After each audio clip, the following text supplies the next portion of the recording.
Hello students.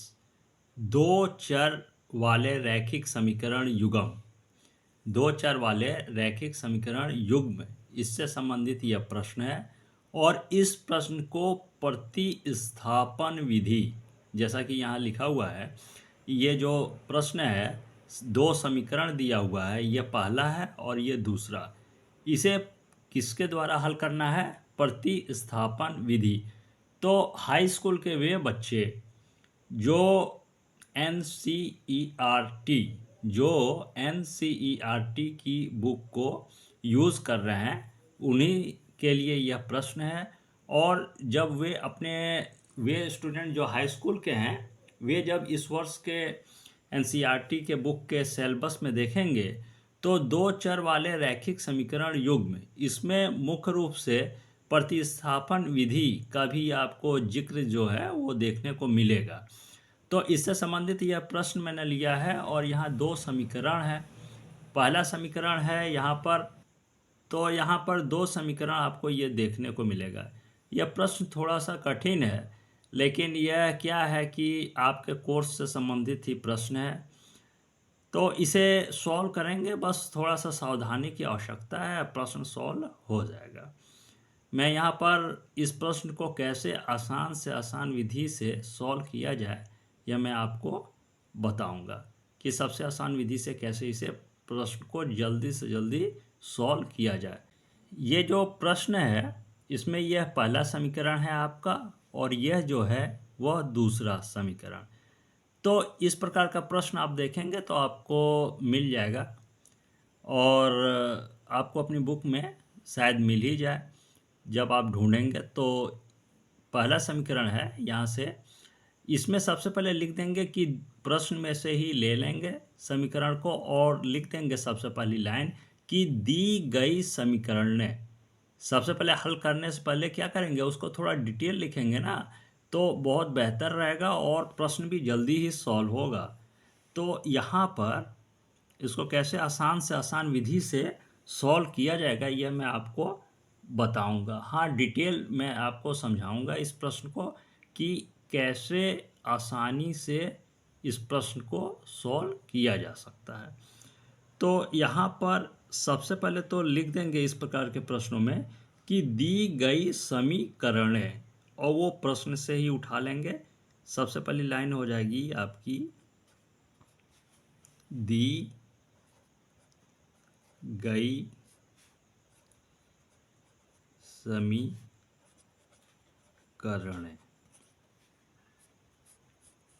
अब क्या है कि इसमें जो आपका पहला समीकरण है ना, क्वेश्चन से ही इसको जस्ट आप उठाकर साफ साफ लिख देंगे। क्या है? 3x/2 minus 5y/3 equal to -2, यह हो जाएगा आपका पहला समीकरण। और x/3 plus y/2 equal to, यह हो गया आपका 13/6, यह हो गया आपका दूसरा समीकरण। तो इसी को जस्ट लिख देंगे दी गई समीकरण है, पहले हेडिंग दे देंगे, उसके बाद प्रश्न से ही यहाँ ले लेंगे। क्या ले लेंगे? सबसे पहला है 3x/2 minus 5y/3 equal to -2, यह हो गया आपका पहला समीकरण। इसको खूब जितना भी हो सके इसको साफ और क्लियर प्रश्न को सॉल्व करेंगे। उसके बाद दूसरा समीकरण हो जाएगा आपका x/3 प्लस है, उसके बाद है y/2 इक्वल टू, यह है आपका 13/6। इसको लिख देंगे आगे, यह है हमारा सेकंड समीकरण। अब यहाँ पर हम इसके बाद समीकरण एक को सिंप्लीफाई करेंगे और यहाँ पर x इक्वल टू क्या होगा, इसे हम सबसे पहले निकालेंगे। तो यहाँ लिख देंगे समीकरण एक से, सबसे पहले लिख देंगे समीकरण एक से। इसके बाद क्या होगा, यहाँ पर x इक्वल टू निकालना है, तो x इक्वल टू यहाँ पर क्या हो जाएगा, ये पक्षांतर हो जाएगा 5y/3, तो यह प्लस में होगा, तो यहाँ होगा 5y/3, -2 है, -2 लगा देंगे, और उसके बाद इसको थोड़ा सा इस तरह से। इसके बाद क्या होगा, यहाँ देखेंगे कि यह x के साथ, यहाँ पर ये x के साथ 3/2 लिखा हुआ है, तो ये जब पक्षांतर हो जाएगा तो क्या हो जाएगा, 2/3 आ जाएगा। आपका क्या हो जाएगा, 2/3। तो यहाँ पर लिख देंगे कि 2/3। तो सबसे पहले इसको क्या करेंगे, इसको ब्रैकेट में कर देंगे, यहाँ लिख देंगे ऊपर 2, और सबसे नीचे आपका हो जाएगा 3। इसको मैं एक बार समझा दे रहा हूँ। यहाँ पर समीकरण 1 में जो है वह x हम निकालेंगे, और x क्या होगा, इसके लिए यह पक्षांतर हो जाएगा, तो -5y/3 है, तो जब इधर जाएगा तो क्या हो जाएगा, +5y/3, जैसा कि यहाँ हो गया है 5y/3। इसके बाद -2 है, तो यह -2 लगा देंगे, ठीक है, और इसको थोड़ा सा ब्रैकेट में कर देंगे। क्यों, क्योंकि इसको क्लियर करना है, इसको हमें अलग से लिखना है। तो x के साथ जो 3/2 है जुड़ा हुआ है, यह जब इक्वल टू के इधर पक्षांतर होगा तो यह उल्टा हो जाएगा, यह 2 क्या हो जाएगा, ऊपर चला जाएगा, और यह 3 जो है वह नीचे आ जाएगा। जैसा कि 2 ऊपर चला गया है और 3 क्या हो गया है, नीचे हो गया है। इसके बाद क्या होगा कि इसको थोड़ा सा इस तरह से, इसकी कोई आवश्यकता नहीं है, इसी को हम सॉल्व करेंगे। यहाँ पर = करके, यहाँ = है तो = के नीचे = लिख देंगे, ठीक। इसके बाद इस 2 का मल्टीप्लाई हम क्या करेंगे, 5y से करेंगे, तो 2 पच्चे क्या हो जाएगा, 10, यहाँ हो जाएगा 10y, और इसके बाद इस 2 का मल्टीप्लाई किससे हो जाएगा, इस 2 से हो जाएगा, तो 2 दूना क्या हो जाएगा, 4, यहाँ हो जाएगा आपका -4, और यहाँ /3 है, तो यह हो जाएगा /3, और सबसे है क्या है, यहाँ फुल है, यहाँ फुल का हो जाएगा ये आपका 3। इसको मैं एक बार फिर से बता दे रहा हूँ कि इस 2 का मल्टीप्लाई जब आप 5 से करेंगे तो क्या हो जाएगा, 2 पच्चे 10y हो गया, और इस 2 को सीध से ही मल्टीप्लाई करना है, ये नीचे नहीं होगा मल्टीप्लाई अभी। इस 2 को 2 से मल्टीप्लाई करेंगे तो 2 दूना हो जाएगा आपका 4, फिर बटे 3 है तो बटे 3 लिख दिया, और यहाँ फुल अपॉन हो गया है, फिर /3 है तो /3। अब क्या होगा, यहाँ पर थोड़ा सा इसमें, इसको आप जानते होंगे, यहाँ पर क्या किया जा सकता है, 4/1 करके इसको थोड़ा सा सॉल्व किया जा सकता है। 10y/3 -4/1 कर देंगे और इसको सॉल्व करेंगे। तो यहाँ मैं रफ में यहाँ थोड़ा सा आपको सॉल्व करके यहाँ चेक करके बता भी दे रहा हूँ। क्या होगा कि 10y/ इस तरह से 3 - 4/1 कर देंगे। इसके बाद इन दोनों का एलसीएम हो जाएगा, 3 1 का एलसीएम हो जाएगा 3, 3 एकम में 3, 1 आया, 1 का मल्टीप्लाई 10y में होगा, तो क्या होगा 10y ही होगा, फिर माइनस से माइनस लग जाएगा, 1 तिहाई 3 और 3 चौको 12। इसका मतलब होगा कि नेक्स्ट लाइन जो होगी वो 10y - 12/3। तो यहाँ हो जाएगा, इसको मैं डिटेल ही लिख दे रहा हूँ, इसको यहाँ पर = हो जाएगा, क्या हो गया है 10y - 12, फिर क्या हो गया है /3, और उसके बाद इसको जब सॉल्व किया है ना, 10y/3 -4/1 करके यहाँ पे सॉल्व किया है, तो क्या आया है 10y-12/3, तो 10y-12/3, लेकिन ये फुल अपॉन 3 है, तो यहाँ इसको करेंगे थोड़ा सा डिटेल में कि इसको कर देंगे फुल अपॉन 3। अब क्या होगा कि यह 3 जो है, यह 3 आपका क्या होगा, सरक कर नीचे आ जाएगा, और नीचे जब आ जाएगा तो 3 में 3 का आपका मल्टीप्लाई हो जाएगा, तो 3 तिहाई क्या हो जाएगा, 9। तो इसको कर देंगे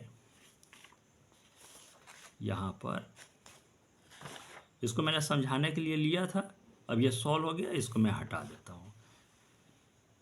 यहाँ पर हो जाएगा इक्वल टू, अब यह है 10y-12, तो हो जाएगा आपका 10y-12, यह 3 सरक कर नीचे आ जाएगा, ठीक है ना। तो 3 पहले से है, तो 3 तिहाई 9, ये हो गया। अब यह क्या है, यह आपका x का, यहाँ पर मैं ऊपर शो कर दे रहा हूँ कि समीकरण 1 को जब सिंप्लीफाई किया गया तो x का मान क्या आ गया है, यहाँ पर सबसे नीचे जब सॉल्व हमने किया है तो x का मान आया है यहाँ पर 10y-12/9। अब इस मान को हम समीकरण 2 में क्या करेंगे, प्रतिस्थापित कर देंगे।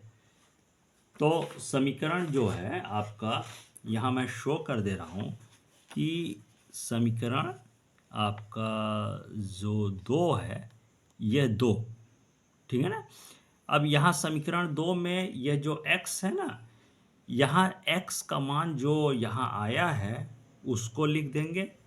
यहाँ पर मैं शो कर दे रहा हूँ, एक मिनट, यहाँ जहाँ पर यह x है समीकरण 2 में, यह समीकरण 2 है, तो यहाँ जो x है ना, वहाँ ये लिखा जाएगा 10y-12/9, और उसके बाद अपॉन यहाँ 3 है, अपॉन 3 हो जाएगा, फिर प्लस y/2 इक्वल टू यहाँ है 13/6। तो इसको समीकरण 2 मैंने शो कर दिया है। अब इसमें x जो हमने ये निकाला है मान, यहाँ पर स्थापित कर देंगे, ठीक है ना। यहाँ पर क्या करेंगे, प्रतिस्थापित कर देंगे, तो लिखेंगे कि x का मान, ये जो आया है x का मान समीकरण 2 में प्रतिस्थापित करने पर, तो यह लाइन यहाँ पर लिख देंगे कि, यहाँ एक मिनट लिख देंगे, यहाँ पर x के इस मान को समीकरण 2 में प्रतिस्थापन विधि है, तो इसको लिख देंगे समीकरण 2 में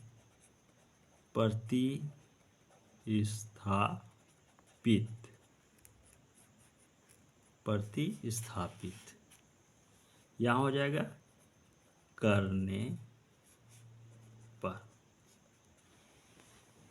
इसके बाद क्या है कि मैं समीकरण 2 को यहाँ पर कैसे प्रतिस्थापित होगा, तो मैं यहाँ पर, ये है ना, यहाँ x ये आया है, x को सॉल्व हमने किया है, तो यहाँ x का मान आया है 10y-12/9।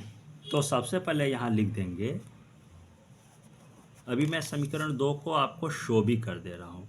तो सबसे पहले है समीकरण 2 में x/3, तो x का मान आ गया है, यहाँ पर क्या आया है 10y-12/9। अब यह है समीकरण 2, तो x का मान लिख दिया, फिर अपॉन 3 है, प्लस y/2 इक्वल टू 13/6। तो इसको जस्ट यहाँ लिख देंगे अपॉन, यहाँ हो जाएगा इस तरह से फुल अपॉन 3। अब इसके बाद क्या है, प्लस y/2 है, इक्वल टू है अपॉन 13 अपॉन, तो यहाँ जैसे मैंने पहले बताया था ना, यहाँ पर यह 3 नीचे चला गया था तो 3 तिहाई यह 9 आ गया था।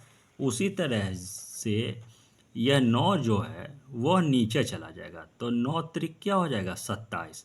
तो इसको जब सिंप्लीफाई करेंगे यहाँ पर तो 10y माइनस 12 है सबसे ऊपर, तो 10y माइनस 12 सबसे पहले लिख देंगे और अपॉन हो जाएगा 9 नीचे चला जाएगा, 9 त्रिक 27। इसके बाद यहाँ प्लस y अपॉन 2 है तो इसे सेम लिख देंगे आगे y अपॉन 2 जस्ट का जस्ट इसकल टू 13/6 है, आपका हो जाएगा 13/6। इसके बाद इसके 2 स्टेप बनेंगे, यहाँ बहुत ही सिंपल स्टेप बनेंगे। मैं बहुत ही सामान्य तरीके से इसको हल करना आपको बता रहा हूँ। तो क्या हो जाएगा पहला स्टेप कि 10y, ध्यान दीजिएगा 10y अपॉन 27 पहला हो जाएगा, और उसके बाद एक और बनेगा, क्या होगा 12 अपॉन 27। तो यह क्या हो जाएगा, पहले लिखा जाएगा 10y upon 27 plus y upon 2 equal to 13/6, तो 13/6। और यहाँ एक और बन रहा है ना, जैसे मैंने बताया है कि 12 अपॉन 27, तो यह पक्षांतर हो जाएगा, तो यहाँ माइनस में है तो माइनस 12 अपॉन 27 है, तो जब ये इधर आएगा तो क्या हो जाएगा प्लस 12 अपॉन 27। तो इसको कैसे लिखेंगे यहाँ मैं बता दे रहा हूँ कि 10y अपॉन 27 पहले लिखेंगे 10y अपॉन 27, और उसके बाद प्लस y अपॉन 2 है तो प्लस y अपॉन 2 इसकल 2 है तो इसकल 2 हो जाएगा। 13/6 है तो 13/6 ही होगा। और उसके बाद एक और मैं यहाँ कहा ना मैंने कि क्या हो जाएगा 12 अपॉन 27, यह भी आपका एक और बनेगा 12 अपॉन 27। तो यह जब पक्षांतर हो जाएगा तो यह माइनस में है तो यहाँ प्लस हो जाएगा, प्लस 12 अपॉन 27। अब क्या है कि यह आपका भिन्न जैसा कुछ हो गया, तो 27 और 2 यहाँ आ गया है। नेक्स्ट पेज पे मैं लगवा दे रहा हूँ, यहाँ आ गया 54। ठीक है, अब 27 का क्या करेंगे, 27 से 54 में जब भाग देंगे तो 27 दूना आएगा आपका 54, 2 आया, और 2 का मल्टीप्लाई आपका हो जाएगा 10 में, तो क्या आ जाएगा 20 आ जाएगा, 20y। इसके बाद प्लस है तो प्लस, जब 2 को 54 से भाग देंगे तो आपका आएगा 27, और 27 का मल्टीप्लाई y से हो जाएगा तो 27y हो जाएगा।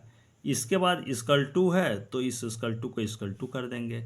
इसके बाद 6 और 27 जो है इसका भी हमने एलसीएम निकाला था तो आया था 54।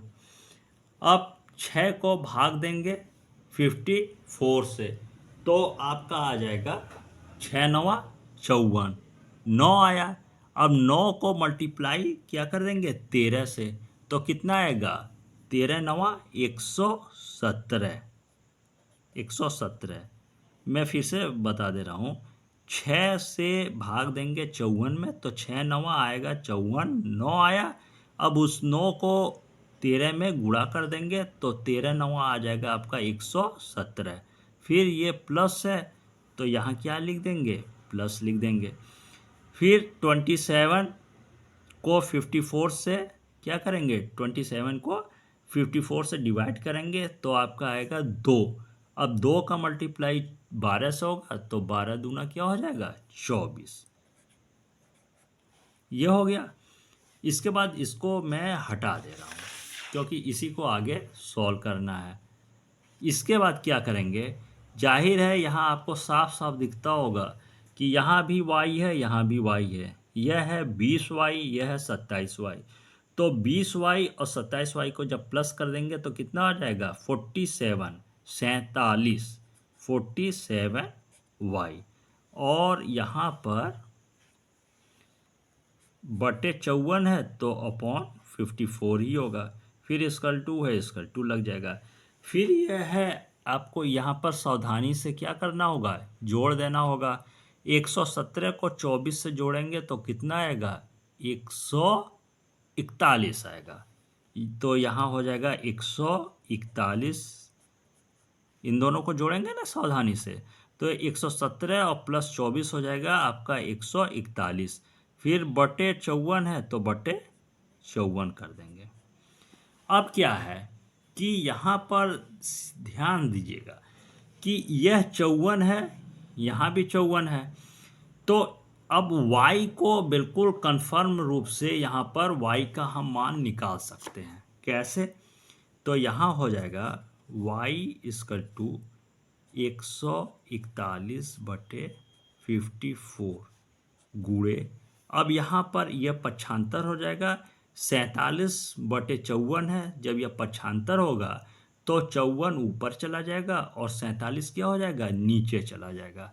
तो यहाँ पर यह जब पक्षांतर करेंगे तो 54 ऊपर और नीचे क्या हो जाएगा, 47। अब क्या है, इस 54 से यह 54 तो बिल्कुल कट ही जाएगा, और इस 47 से जब आप इसको भाग देंगे तो 141 में भाग देंगे, तो यहाँ क्या करेंगे, 3 से गुणा करेंगे, तो 3 सत्ते 21 और 2 बचा, तो 3 चौक 12 और 2 हो जाएगा 14। मतलब यदि आप 47 को भाग देंगे 141 से तो 47 तिहाई 141 होगा। ठीक है, तो y इक्वल टू क्या हो जाएगा, बस 3 आएगा। ये कट जाएगा और ये 47 को जब काटेंगे तो यहाँ जाएगा बस 3 बार। ठीक है ना, 47 तिहाई 141। अब y का मान आ गया आपका जस्ट 3। तो y का मान तो बहुत आसानी से हमने निकाला। हाँ, थोड़ा सा यह भिन्न का क्वेश्चन है तो कठिन है क्वेश्चंस, तभी पर मैं बता रहा हूँ कि किसी भी ये एनसीईआरटी बुक है ना, इसका कठिन से कठिन प्रश्न भी मैं यहाँ आपको ऑनलाइन सॉल्व करवाऊँगा, और जो आसान क्वेश्चन जो रहेगा उसको तो साथ में सॉल्व करवाऊँगा ही। तो y का मान जब आपका 3 आ गया तो अब बस बच गया है आपका x का मान। तो x का मान निकालने के लिए क्या करेंगे, इस y के मान को x के मान में रख देंगे। तो यहाँ लिख देंगे कि y के इस मान को x में, इस लाइन को लिख देंगे साफ साफ रखने पर। जो x का मान है तो हमने पहले सिंप्लीफाई किया था ना, यह x का मान, तो x के मान को जब हमने सिंप्लीफाई किया था तो यहाँ आया था आपका इसको 10y माइनस 12/9। तो क्या है कि ये जो y का मान 3 आया है ना, तो यहाँ 3 हो जाएगा, तो क्या हो जाएगा 10 गुणे 3 माइनस 12 बटे 9। तो ये मैंने शो कर दिया कि यहाँ x का मान हमने शुरू में निकाला था, कि क्या निकाला था x का मान, यहाँ पर शो मैंने कर दिया कि 10y माइनस 12/9। तो y की जगह बस हम क्या करेंगे 3, तो 10 गुणे 3 यहाँ हो जाएगा इस तरह से 10 गुणे यहाँ x इक्वल टू हो जाएगा 10 गुणे 3 माइनस, अभी मैंने शो किया था 10 गुणे 3 माइनस 12/9। अब क्या हो गया, 10 तिहाई 30, तो यहाँ 30 हो जाएगा माइनस 12/9। अब इसको जब सिंप्लीफाई करेंगे तो यहाँ पर हो जाएगा आपका इक्वल टू, जब 30 में से 12 को घटाएंगे तो कितना आएगा आपका, आएगा 18 बटे हो जाएगा आपका 9, ये जस्ट 9। अब 9 से क्या करेंगे, 18 में भाग दे देंगे, तो 9 दूना आएगा आपका 18। अब x का मान आ गया, क्या आया 2, तो सबसे नीचे यहाँ पर साफ साफ लिख देंगे, अतः इस तरह से लिख देंगे, अतः एक्स इजकल टू मान आया है 2, एक्स इजकल टू 2 तथा y का मान कितना आया है 3 आया है, तो y इजकल टू 3 और यह होगा आपका आंसर। ठीक, तो x का मान आया आपका 2 और y का मान आया है यहाँ पर इस तरह से, x का मान आ गया है 2, y का आ गया है आपका 3। तो प्रश्न जो है वो मैं आपको यहाँ पर क्या है कि यह प्रश्न पूरी तरह से सॉल्व हो गया है। अब प्रश्न को एक बार मैं शो कर दे रहा हूँ, आप इसको साफ साफ कॉपी में क्या करेंगे, इसको नोट कर लीजिएगा। यहाँ पे है, इसको मैं शुरू से दिखा दे रहा हूँ। ये जो दो चर वाले रैखिक समीकरण युग्म, इसमें प्रतिस्थापन विधि और जो है कि प्रतिस्थापन विधि यह महत्वपूर्ण है टॉपिक, और एक और टॉपिक है विलोपन विधि। तो दोनों पर मैं महत्वपूर्ण जो भी प्रश्न होगा इम्पोर्टेंट मैं सॉल्व करवाऊंगा आपको। तो यह प्रश्न का जो है यह दो समीकरण है, यह भिन्न के रूप में है समीकरण। तो इस प्रकार का प्रश्न आप देखेंगे अगर ध्यान से, तो पिछले वर्षों में इस प्रकार का प्रश्न पूछा गया है, ठीक है ना, चाहे वो प्रतिस्थापन विधि हो चाहे विलोपन विधि, किसी में से भी इस प्रकार का प्रश्न पूछा जा सकता है। तो यह मैं शो कर दे रहा हूँ आपको, इसको सावधानी पूर्वक यदि आप साफ साफ कॉपी में इसको नोट कर लीजिएगा। यह है हमारा समीकरण 1 और यह 2, तो दी गई समीकरण करके हम लिख देंगे, ठीक है ना। अब इसके बाद है यहाँ मैं आपको यहाँ पर है कि इसके बाद x का हमने यहाँ पर समीकरण 1 को सॉल्व किया है और x का मान हमने यहाँ पर निकाला है, और इसके बाद x का मान यहाँ पर आ गया है 10y माइनस 12/9, और इसको हमने समीकरण 2 में क्या किया है, प्रतिस्थापित कर दिया है x के मान को। और इसके बाद सावधानी पूर्वक इस प्रश्न को सॉल्व करेंगे और ये आपका यहाँ तक होगा 10y/12 plus y/2 equal to 13/6 plus 12/27। ठीक, इसके बाद जो है नेक्स्ट यहाँ से हो गया है क्वेश्चन को, उसके आगे ये है आपका नेक्स्ट सॉल्व। यहाँ y का मान निकल गया है, y का मान निकल गया है 3। अब y के मान को क्या किया है हमने x में रख दिया है। इसके बाद हमारा यहाँ x का मान निकल गया है, ठीक है ना। ये x इक्वल टू करके हमने जब सॉल्व किया है तो x का मान निकल गया है 2, और सबसे लास्ट में लिख देंगे कि अतः x का मान 2 निकला है तो x इक्वल टू 2, तथा y का मान हमने निकाला है क्या है 3, तो लिख देंगे y इक्वल टू 3। यह हमारा आंसर होगा। अब मैं ऑनलाइन क्लास को यहाँ मैं क्लोज करता हूँ, और मैं एक बात बता दूँ कि एनसीईआरटी बुक की कठिन से कठिन प्रश्न, ठीक है ना, आपके चैप्टर का यदि बहुत कठिन प्रश्न है वह भी मैं आपको सॉल्व कराऊंगा, और आसान जो क्वेश्चन होगा वह तो सॉल्व करवाऊंगा ही। अब मैं ऑनलाइन क्लास को यहीं पर क्लोज करता हूँ। धन्यवाद।